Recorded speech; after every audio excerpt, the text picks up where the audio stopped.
What is up guys? Kuya Snowden is back. Here at Snowden Gaming, one and only, syempre wala nang iba na. Maraming salamat sa pag-suporta nyo sa ating mga videos natin yaras. No? So for this video guys, no, so we're just going to play rank games. No, we're trying to rank up.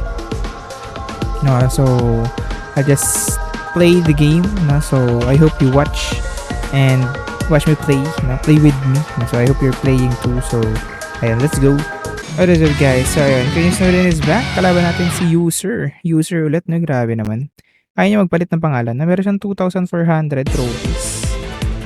Okay, ang kanyang lineup ay isang grappler, ninja, and isang breaker. Grabe, puro damage dealers. Grabe nga yun. Ay, naata nila kay Guardian. Okay naman na ayaw niya na kay Guardian. Okay na. So, gain energy lang tayo and then pigilan lang natin yung critical strikes na pwedeng ma-inflict ni grappler, no? So, ayun naman. Naki-critical pa rin yan. Kasi mas una siya sa atin. Yes. Mas una siya sa atin. So, that palang in-electric shock ko na lang. Si Samurai dahil naki-critical yun sa front. Pero all goods lang. Sige. Create lang tayo ng damage. Alright. Create lang tayo ng damage sa kanya, no? Let's go. Create lang tayo ng damage. Sige. Alright. Ay, hindi ko pala na-enter. Sorry. Di mo na natin ito gagamitin. Wait tayo ng Combolicious. Hintay lang tayo ng Combolicious. No? Kalma lang tayo. Alright. Meditation si tropa. Sabay crash rain. Okay. Parang namimiss ko na yung breaker ka. Parang gusto niya na ulit ipagamit sa breaker. Alright, so nakuha na natin yung perfect combination. Okay, hits na natin yan, pare ko. Combolicious na natin yan. Okay, waiting tayo, tropa. Grabe, sagad-sagad ulit yung critic. So, tira ng kalaban natin. Critic. Saan niya kaya ititira yung blade? Sa front ba? So, na-stun natin si Samurai. Yun lang. Nagtanggal siya ng debuff. Nagmalay siya. Grabe. Okay, sa likod. Inaabot niya lang yung likodan natin ng pare. Inaabot niya yung likod. So, stun muna tayo. Sabay siguro set up tayo ng hyper repair. Kahit medyo mahina na yung heal. Nun na pare. Try pa rin natin. So, pero goods pa rin yan. Okay, stun lang natin sa Samurai. Pero hindi naman siya tumira this turn. So, medyo useless pero goods pa rin. Kasi nag-create pa rin tayo ng damage. Sabi ang hina na nung heal, no? 105 na lang. For me, parang ang laking kawalan nun. Alright.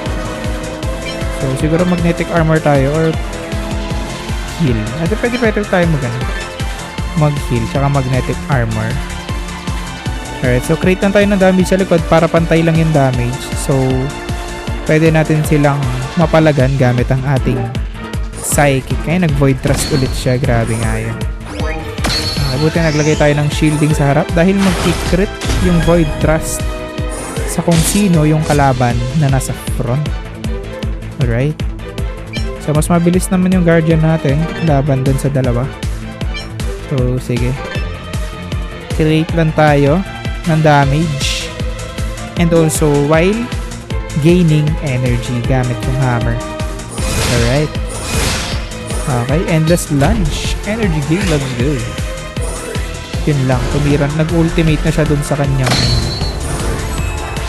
breaker, no? Napakasakit niyan, pare. Ayan na nga. Mamamatay na ba tayo? Mamamatay na ata tayo. Ayan na. Boom! Grabe, 39 HP na lang ang natira sa ating guardian. Makapag-heal ba tayo? Hindi. Wala tayong gauge kasi kakagamit lang natin. So, ano na lang ang gagawin natin? Wala pa tayong pang shield. Sige. So, hopefully mapatay natin tong Samurai. Kaso, naggumamit siya nung falling sword na yan na napakasakit na magki-critical sa ating face. I think we are GG na. Boom! Ayun na nga nag-critical. GG's kay tropang user. Grabe nga yun. Minus 50. Apakasakit. Kaya lang mga kapatid for this video. Maraming salamat sa pag-tune in. I hope to see you again on our next video. Maraming salamat. Don't forget to like, comment, and subscribe on our YouTube channel. Kita-kits ulit on our next video. Maraming salamat mga kapatid. Bye-bye!